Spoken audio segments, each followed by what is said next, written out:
야, 너는 왜 항상 그 모양이야? 차 안에서 그 말이 나왔을 때 저는 숨이 멎는 것 같았습니다. 조용히 한 말이 아니었어요. 렌터카 안에 우리 넷이 다 타고 있었습니다. 다 들었습니다. 30년 친구한테 그 말을 들은 겁니다. 저는 그 순간 아무 말도 못했습니다. 창문 밖 제주 바다가 보였는데 그게 전혀 아름답게 느껴지지 않았어요. 손이 떨렸습니다. 무릎 위에 올려놓은 손이 저도 모르게 떨렸어요. 그걸 들키지 않으려고 가방 위에 손을 얹었습니다. 그 여행이 끝나고 우리는 더 이상 만나지 않았습니다. 혹시 이런 경험 있으신가요? 가장 가까운 사람에게 가장 깊이 상처받은 경험이요. 오래 알수록, 오래 믿을수록 그 말 한마디가 더 깊이 박힙니다. 오늘 이 이야기 끝까지 들어주세요. 스탠퍼드 대학교 심리학과 로라 카스텐슨 교수는 수십 년에 걸친 연구에서 이런 사실을 밝혔습니다. 나이가 들수록 사람들은 관계의 수를 줄이고 진짜 의미 있는 관계에만 집중한다고요. 이걸 사회정서적 선택 이론이라고 합니다. 쉽게 말하면 이렇습니다. 남은 시간이 소중할수록 우리는 진짜인 것만 남기게 됩니다.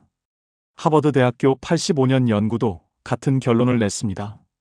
노년의 행복을 결정하는 것은 관계의 수가 아니라 관계의 질이라고요. 그렇다면 왜 가장 오래된 친구와의 여행이 오히려 그 관계를 무너뜨리는 걸까요? 지금 이야기 시작합니다. 저는 청주에 사는 67세 이순입니다. 그날 저는 30년 친구를 잃었습니다.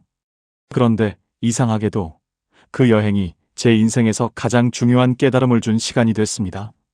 어떻게 그렇게 됐는지 오늘 처음으로 이야기해 드리려고 합니다. 이 이야기가 지금 관계 때문에 힘드신 분, 가까운 사람에게 상처받으신 분, 아니면 왜 나이 들수록 친구가 줄어드는지 궁금하신 분 모두에게 닿았으면 좋겠습니다. 그 여행이 시작되기 반년 전부터 저는 얼마나 설레었는지 모릅니다. 우리 넷은 오래된 친구들이었어요. 저는 청주, 경자는 수원, 명숙이는 대전, 경희는 인천. 적게는 20년, 많게는 35년을 알고 지낸 사이였습니다. 명숙이가 어느 날 불쑥 말했습니다. 우리 이제 각자 살 날이 얼마나 남았겠어. 제대로 된 여행 한번 가보자. 그 말에 우리 모두 눈이 반짝였습니다. 남편도 아이도 아닌 오직 우리끼리만의 여행. 그게 얼마나 낭만적으로 들렸는지 모릅니다. 제주도 4박 5일로 결정이 났고 저는 풀빌라 사진을 핸드폰 바탕화면으로 해놓을 정도로 기대가 컸습니다. 모임 통장도 만들었습니다. 각자 50만 원씩 넣어서 200만 원으로 숙소, 렌터카, 식비를 해결하기로 했죠. 경자가 엑셀로 예산표까지 만들어 왔어요.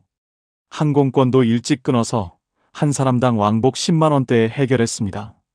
출발하는 날 아침, 청주에서 공항으로 오는 버스 안에서 저는 혼자 속으로 생각했어요.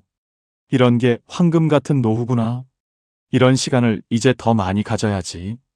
공항에서 우리 넷이 만났을 때 다들 젊어 보였습니다. 새 신발, 예쁜 가방, 설레는 얼굴. 누가 보면 60대라고 못 믿었을 거예요. 우리는 마치 20살 대학생처럼 들떠 있었습니다. 제주공항에 내리는데 따뜻한 바람이 불었어요.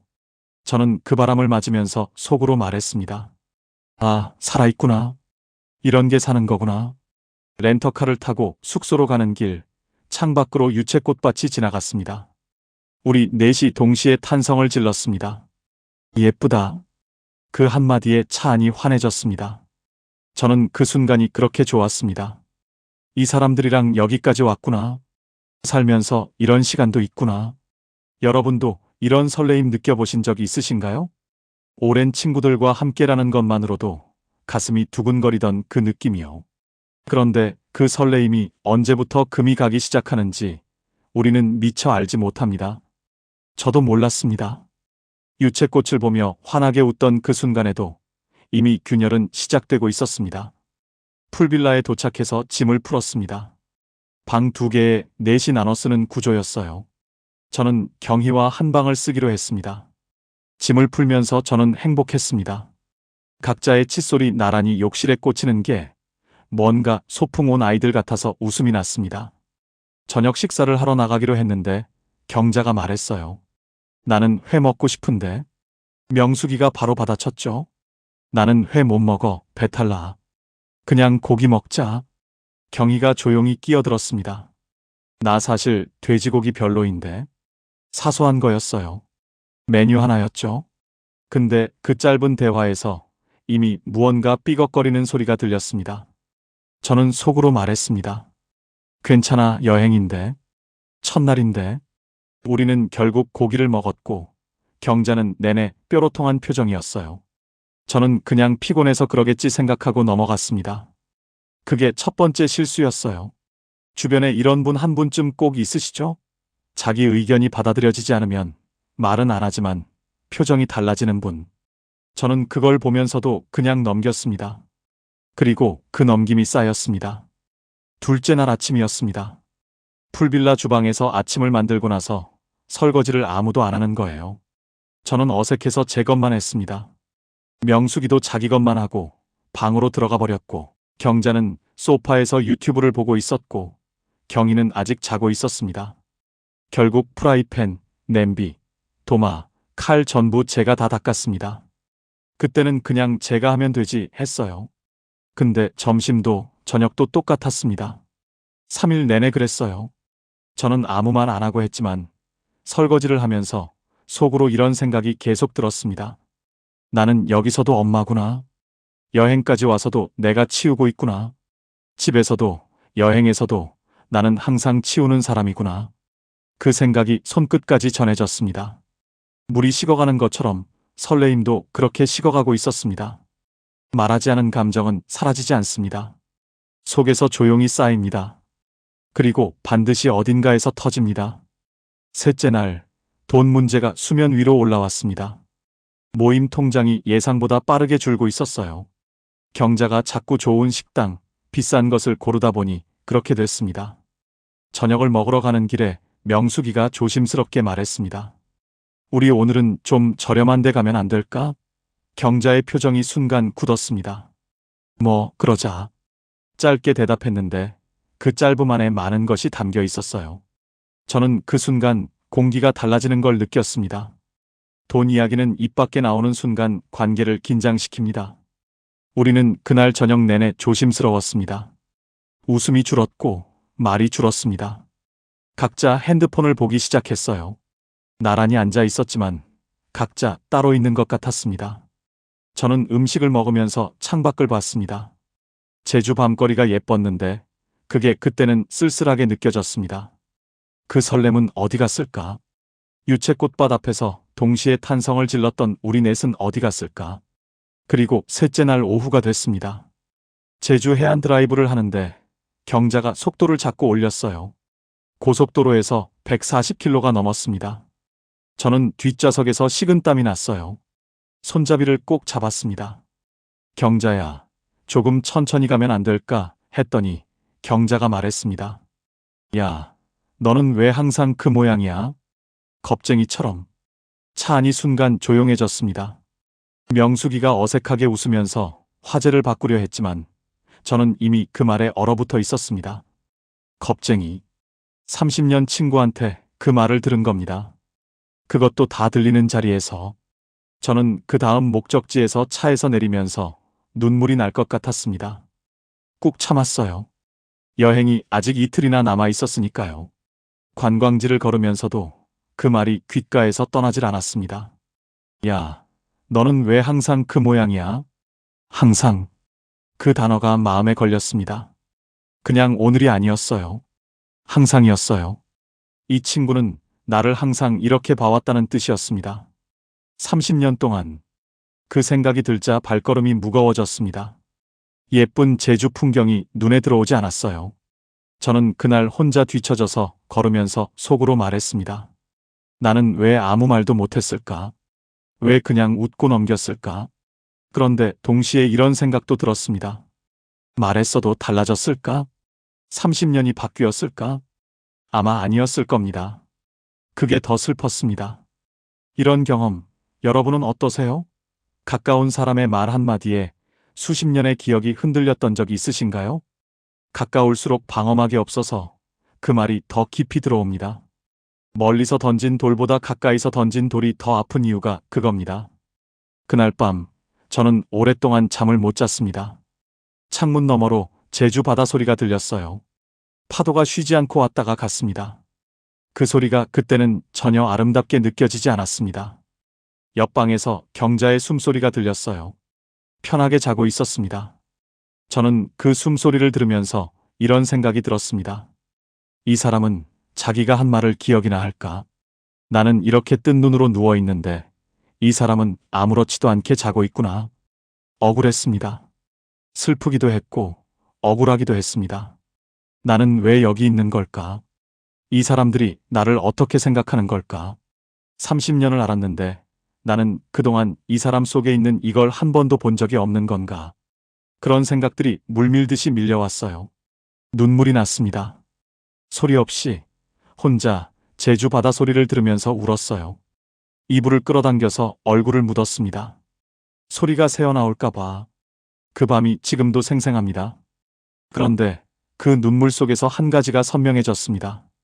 나는 이 관계를 너무 오래, 너무 당연하게 여겼구나. 가깝다는 이유만으로 다 안다고 생각했구나.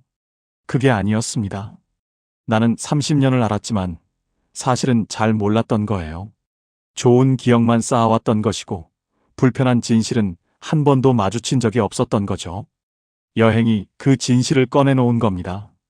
아프지만 이게 진실이었습니다. 다음 날 아침이었습니다. 여행 넷째 날. 저는 눈이 부은 채로 일어났습니다. 욕실 거울을 봤는데 얼굴이 퉁퉁 부어 있었어요. 찬물로 세수를 했습니다. 차가운 물이 얼굴에 닿는데 그게 이상하게 정신을 차리게 해줬습니다. 저는 거울을 보면서 속으로 말했습니다. 이순아, 이틀만 더 버티자.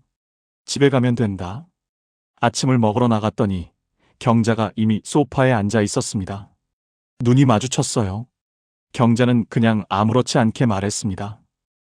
일어났어? 저는 웃었습니다. 잘 잤어? 아무 일도 없었던 것처럼. 그게 이상했습니다. 어젯밤 저는 그렇게 울었는데 오늘 아침 우리는 아무 일도 없었던 것처럼 인사를 나눴습니다. 그 아무렇지 않음이 오히려 더 서늘하게 느껴졌어요. 어젯밤 그 말이 경자한테는 아무것도 아니었구나. 나한테는 30년을 뒤집어 놓은 말이었는데 그 온도 차이가 그날 아침 저를 가장 힘들게 했습니다. 넷째 날 일정을 소화하면서 저는 계속 웃었습니다. 사진도 찍었습니다. 맛있는 것도 먹었습니다.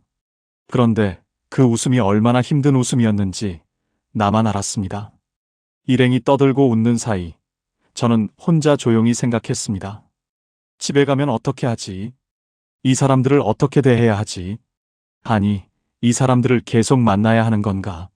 그 질문이 머릿속에서 떠나질 않았습니다. 마지막 날 공항으로 가는 렌터카 안에서 우리는 비교적 조용했습니다. 다들 피곤했고 다들 각자의 생각 속에 있었습니다. 저는 창밖을 보면서 생각했습니다. 올 때는 유채꽃이 예뻤는데 지금은 아무것도 안 보이네. 공항에서 헤어질 때 우리는 수고했다. 잘 가라. 인사를 나눴습니다. 포옹도 했습니다. 그런데 그 포옹이 이상하게 가벼웠습니다. 올 때의 설렘이 없었습니다. 각자의 게이트로 흩어지면서 저는 뒤를 돌아보지 않았습니다. 그냥 걸었습니다. 청주 가는 비행기 안에서 저는 창밖을 봤습니다. 구름 위로 하늘이 펼쳐졌어요. 그게 그때는 왜 그렇게 허망하게 느껴졌는지 모르겠습니다. 경기도 부천에 사시는 69세 박정옥 어르신도 비슷한 경험을 하셨습니다. 40년 지기 친구와 강원도 여행을 갔다가 돌아오는 길에 친구가 한 말 한마디에 그 자리에서 굳어버리셨다고 합니다. 야, 너는 옛날부터 좀 답답했어. 어르신은 그 말을 듣고 집에 돌아와서 사흘을 아무것도 못 드셨다고 했어요. 40년을 알았는데 그 친구가 나를 그렇게 봐왔다는 게 너무 허탈했다고. 밥을 먹으려고 숟가락을 드는데 손이 안 올라갔다고 하셨습니다. 그런데 어르신이 나중에 하신 말씀이 있습니다. 그 여행이 아니었으면 나는 그 친구에게 계속 나를 소비당하면서 살았을 거야. 그 여행이 나를 살렸어. 이 말이 지금도 마음에 남습니다. 상처가 선물이 되는 순간이 있습니다. 아프고 쓴 선물이지만 진실을 주는 선물. 그게 어쩌면 그 여행이었을 겁니다. 이런 생각 해보셨나요? 나를 오래 알았던 사람이 사실은 나를 제대로 본 적이 없었을 수도 있다는 것을요. 그리고 그걸 알게 되는 순간이 이렇게 예상치 못한 곳에서 온다는 것을요. 왜 여행이 관계를 무너뜨리는 걸까요? 5가지 이유가 있습니다. 첫 번째 균열은 생활 리듬의 차이입니다. 저는 새벽 5시에 눈이 떠지는데 경희는 10시 전엔 안 일어났어요. 저는 아침을 꼭 먹어야 하는데 명숙이는 아침을 안 먹는 스타일이었습니다. 평소엔 각자 집에서 처리하던 것들이 한 공간에서 충돌합니다. 저는 이틀째 아침에 혼자 일어나서 커피를 마시면서 생각했습니다. 집에서 혼자 마시는 이 커피랑 뭐가 다르지? 같이 왔는데 혼자 앉아 있구나. 그 외로움이 의외였습니다. 함께 왔는데 오히려 더 외로운 느낌. 두 번째 균열은 돈에 대한 감각 차이입니다. 경자는 좋은 거 먹자, 비싼 거 사자는 주의였고, 저는 아끼자는 주의였습니다. 돈 이야기가 나오는 순간 공기가 달라집니다. 이 갈등은 표면으로 드러나지 않아도 안에서 조용히 곪습니다. 세 번째 균열은 책임 분담입니다. 설거지만의 문제가 아니에요. 누가 짐을 더 챙기느냐, 누가 운전을 더 하느냐, 누가 식당 예약을 하느냐. 나서는 사람은 지치고 기다리는 사람은 무감각해집니다. 저는 3일째 되던 날 설거지를 하면서 속으로 말했습니다. 나는 여기서도 치우고 있구나. 집에서도 여행에서도. 그 생각이 손끝에서 시작해서 가슴까지 올라왔습니다. 네 번째 균열은 말 한마디의 상처입니다. 가까운 사람의 말은 낯선 사람의 말보다 훨씬 깊이 박힙니다. 방어막이 없으니까요. 겁쟁이라는 그 한마디가 그냥 지나가지 않았습니다. 30년의 기억을 전부 뒤집어 봤습니다. 이 친구는 나를 30년 동안 이렇게 봐왔던 건 아닐까? 그 의심이 싹 트는 순간 관계는 이미 다른 단계로 넘어가 버렸습니다. 5번째 균열은 본성이 드러나는 상황이라는 겁니다. 피곤하고 낯선 공간에 있고 계획이 틀어지는 상황에서는 평소에 숨어있던 모습이 나옵니다. 정약용 선생이 말씀하셨어요. 사람을 알고자 한다면 그 사람이 힘든 처지에 있을 때 무엇을 선택하는지 보라. 여행이 바로 그 순간입니다. 그 순간의 말투와 태도가 그 사람의 진짜 모습을 보여주는 거울입니다. 지금 이걸 모르면 다음 여행에서도 똑같이 상처받습니다. 저는 여행에서 돌아온 그날 저녁이 아직도 생생합니다. 청주집에 들어서는데 현관 불을 켜는 순간 이상하게 눈물이 날 것 같았습니다. 왜 그랬을까요? 집이 반가워서였을 수도 있고 여행 내내 참았던 것이 한꺼번에 쏟아지려는 것이었을 수도 있습니다. 가방을 현관에 내려놓고 그냥 소파에 앉았습니다. 한동안 아무것도 하지 않고 그냥 앉아 있었습니다. 집이 조용했습니다. 그 조용함이 낯설었어요. 4박 5일 동안 4명이 함께 있었으니까요. 근데 이상하게 그 조용함이 편했습니다. 아무도 없는 이 조용함이 그렇게 편할 수가 없었어요. 가방을 풀었습니다. 빨래를 돌렸습니다. 냉장고를 열어봤더니 텅 비어 있었습니다. 여행 전에 다 비우고 갔던 거였어요. 마땅히 먹을 것이 없어서 라면 하나를 끓였습니다. 혼자 밥상에 앉았습니다. 라면 한 그릇이 달랑 올라간 밥상이었는데 그게 그날따라 왜 그렇게 풍요롭게 느껴졌는지 모릅니다. 아무도 눈치 볼 필요 없고 내 속도대로 먹으면 되고 무슨 말을 해야 할지 고민할 필요도 없는 이 밥상. 저는 라면을 먹으면서 속으로 생각했습니다. 이게 편안함이구나. 진짜 편안함이 이런 거구나. 그 생각이 들면서 동시에 이런 생각도 들었습니다. 그러면 나는 그 여행 내내 한 번도 편안하지 않았구나. 4박 5일 동안 내내 긴장하고 있었구나. 그게 그제야 보였습니다. 라면을 다 먹고 설거지를 했습니다. 그릇 하나였습니다. 냄비 하나였습니다. 후다닥 닦고 나서 저는 웃었습니다. 혼자 피식 웃었어요. 이게 얼마나 오랜만에 웃음인지 몰랐습니다. 여행에서 돌아온 그날 밤, 저는 참 오래 잤습니다. 꿈도 꾸지 않고요. 혹시 이런 이별 경험해 보신 적이 있으신가요? 싸우지도 않았는데 어느 날 그냥 연락이 끊겨버린 관계. 기억할 장면 하나 없이 그냥 없어지는 관계. 그 허탈함을 겪어보신 분은 아실 겁니다. 경자한테는 그 뒤로 연락이 없었습니다. 명숙이도 경희도 카카오톡 답장은 오는데 만나자는 말은 없어졌어요. 그렇게 30년 우정은 조용히 사라졌습니다. 극적인 이별도 없었고 큰 싸움도 없었어요. 그냥 서서히 물이 빠지듯 사라졌습니다. 싸움의 기억이라도 있으면 억울하기라도 한데 그냥 사라지면 허탈함만 남습니다. 그런데 지금 와서 생각해보면 그 여행이 없었다면 저는 몰랐을 겁니다. 경자가 나를 그렇게 보고 있다는 것을, 명숙이가 책임을 회피하는 사람이라는 것을, 경희가 갈등 앞에서 침묵을 선택하는 사람이라는 것을. 어쩌면 여행이 저한테는 선물이었을 수도 있어요. 아프고 쓴 선물이었지만 진실을 준 선물. 그 여행 이후 저는 관계에 대한 기준을 새로 세웠습니다. 첫째, 만남의 빈도보다 만남의 질을 봅니다. 한 달에 한 번을 만나도 그 한 번이 따뜻하고 진심이면 충분해요. 쇼펜하우어가 말했습니다. 사람은 고슴도치와 같다. 너무 가까우면 찌르고 너무 멀면 춥다. 적당한 거리에서 따뜻하게 연결되는 것. 그게 오래가는 관계의 비밀입니다. 지금 저는 한 달에 한 번 만나는 친구와의 그 한 번이 매일 보던 시절의 10번보다 훨씬 소중하게 느껴집니다. 만날 때마다 반갑고 헤어질 때마다 아쉽습니다. 그 아쉬움이 다음 만남을 기다리게 만들어요. 둘째, 부탁하지 않았는데 희생하지 않습니다. 내가 하고 싶어서 하는 것과 해줘야 할 것 같아서 하는 것은 다릅니다. 여행에서 저는 설거지를 해줘야 할 것 같아서 했습니다. 그게 결국 원망이 됐습니다. 지금은 다릅니다. 하고 싶으면 하고 하기 싫으면 말합니다.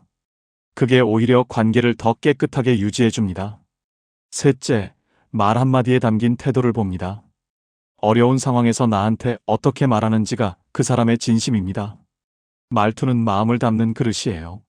지금 저는 그 그릇을 잘 들여다봅니다. 예쁜 말을 하는 사람이 아니라 어려울 때 조심스럽게 말하는 사람을 가까이 합니다. 여러분의 생각은 어떠세요? 지금 내 주변 관계를 돌아봤을 때 진심으로 연결된 사람이 몇 명이나 되시나요? 많을 필요 없습니다. 단 한 명이면 충분합니다. 그리고 그 한 명을 지키기 위해 우리가 할 수 있는 것이 무엇인지 잠깐 생각해 보세요. 그로부터 몇 달이 지났을 때였습니다. 오랫동안 연락이 뜸했던 고향 친구한테서 전화가 왔어요. 고등학교 때부터 알던 친구인데 결혼하고 바빠지면서 소원해졌던 사이였습니다. 저녁을 막 먹고 설거지를 하던 참이었어요. 핸드폰이 울렸습니다. 화면을 보니 오랫동안 누르지 않았던 이름이었습니다. 저는 잠깐 멈칫했습니다. 받을까 말까. 그러다 받았습니다. 순이야, 나 요즘 너 생각이 많이 나더라. 그 말 한마디에 눈물이 났어요. 고무장갑을 낀 채로 수도꼭지를 잠갔습니다. 설거지 중이라는 것도 잊었습니다. 왜 그랬는지 모르겠어요. 그냥 그 말이 얼마나 따뜻하게 들렸는지. 아무것도 해결된 게 없었는데 그 말 한마디에 뭔가가 풀리는 느낌이었습니다. 우리는 그날 2시간 넘게 통화했습니다. 어릴 때 이야기, 살아온 이야기, 힘들었던 이야기, 웃긴 이야기. 전화를 끊고 나서 마음이 이렇게 가벼울 수가 없었어요. 설거지를 마저 하면서 저는 입꼬리가 올라가는 걸 느꼈습니다. 얼마 만의 느낌인지 몰랐습니다. 며칠 뒤 우리는 동네 카페에서 만났습니다. 마주 앉아서 커피를 마시는데 이상하게 아무것도 꾸밀 필요가 없었어요. 그냥 나로 있어도 되는 느낌. 말을 골라야 할 것 같은 부담이 없었습니다. 눈치를 볼 필요도 없었어요. 그냥 이순이로 내가 그냥 나로 있어도 되는 사람이었습니다. 그게 얼마나 오랜만인지 몰랐습니다. 헤어질 때 친구가 말했습니다. 순이야, 앞으로는 자주 보자. 저는 그 말에 그냥 고개를 끄덕였는데 집에 오는 길에 눈물이 났습니다. 이번엔 슬픈 눈물이 아니었어요. 따뜻한 눈물이었습니다. 30년 친구를 잃은 자리에 진짜 친구 한 명이 다시 왔습니다. 그 친구는 지금도 제 옆에 있습니다. 한 달에 한 번 만납니다. 만날 때마다 2시간씩 이야기합니다. 억지로 만나는 것이 아니라 기다려지는 만남입니다. 이게 진짜 관계라는 것을 그제야 알았습니다. 지금 이 순간 연락하고 싶은 분이 한 분 떠오르시나요? 오래됐다고 망설이지 마세요. 그분도 지금 여러분 생각을 하고 있을지 모릅니다. 문자 하나면 충분합니다. 갑자기 생각났어. 잘 지내지? 이 10글자면 됩니다. 지금 저는 이런 하루를 살고 있습니다. 아침에 혼자 커피를 마십니다. 조용합니다. 그런데 그 조용함이 쓸쓸하지 않습니다. 산책을 나갑니다. 동네 꽃집 앞을 지나면서 오늘은 어떤 꽃이 왔나 들여다봅니다. 한 달에 한 번 진짜 친구를 만납니다. 만나면 2시간이 어떻게 가는지 모릅니다. 헤어지면 아쉽습니다. 그 아쉬움을 안고 집에 옵니다. 그게 기다림이 됩니다. 다음 달이 기다려집니다. 관계가 많지 않아도 이 하루가 충분합니다. 아니, 이 하루가 예전 어떤 하루보다 풍요롭습니다. 스탠퍼드 카스텐슨 교수의 말이 맞았습니다. 남은 시간이 소중할수록 우리는 진짜인 것만 남기게 됩니다. 저는 지금 진짜인 것만 남은 하루를 살고 있습니다. 여기서 잠깐 오늘 영상을 보고 계신 여러분께 직접 말씀드리고 싶습니다. 여러분, 한 가지만 기억해 주세요. 당신이 그 여행에서 혹은 가까운 사람에게 상처받은 것은 당신 잘못이 아닙니다. 너무 오래 참아서도 아니고 너무 예민해서도 아닙니다. 그냥 그 관계가 거기까지였던 겁니다. 그리고 거기까지인 관계가 끝난 자리에 반드시 진짜 관계가 옵니다. 제가 그랬습니다. 관계는 잃는 것이 아닙니다. 관계는 정리되는 겁니다. 더 진짜인 것만 남도록요. 나이 들수록 관계가 줄어드는 것이 두려우신가요? 그건 잃는 것이 아닙니다. 걸러지는 겁니다. 진짜만 남도록. 당신은 충분히 좋은 사람입니다. 그 사실을 잊지 마세요. 그리고 당신 곁에 남아있는 사람이 단 한 명이라도 있다면 그 한 명이 10명보다 훨씬 소중한 사람입니다. 오늘 영상 시작할 때 저는 이렇게 말했습니다. 30년 친구를 잃었다고. 그런데 이제는 다르게 말할 수 있습니다. 저는 그 여행에서 진짜 친구 한 명을 얻었다고. 관계는 많을 필요 없습니다. 깊으면 됩니다. 이제는 진짜 한 명을 위해 살아도 됩니다. 오늘 한 가지 작은 숙제를 드릴게요. 오래 연락하지 못했지만 마음 한켠에 남아있는 친구 한 명에게 이번 주 안에 짧은 문자 하나를 보내보세요. 긴 말 필요 없어요. 갑자기 생각났어. 잘 지내지? 이 한 줄이면 충분합니다. 그 문자 하나가 어쩌면 오래된 인연을 다시 살릴 수도 있습니다. 오늘 이 영상을 끝까지 보신 여러분, 이미 시작하셨습니다. 여러분은 어떠신가요? 친구와의 여행 후 관계가 달라지신 경험이 있으신가요? 아니면 오히려 더 가까워지신 경험이 있으신가요? 댓글로 꼭 이야기 나눠주세요. 여러분의 이야기가 또 다른 누군가에게 큰 위로가 됩니다. 지금까지 황금노후였습니다.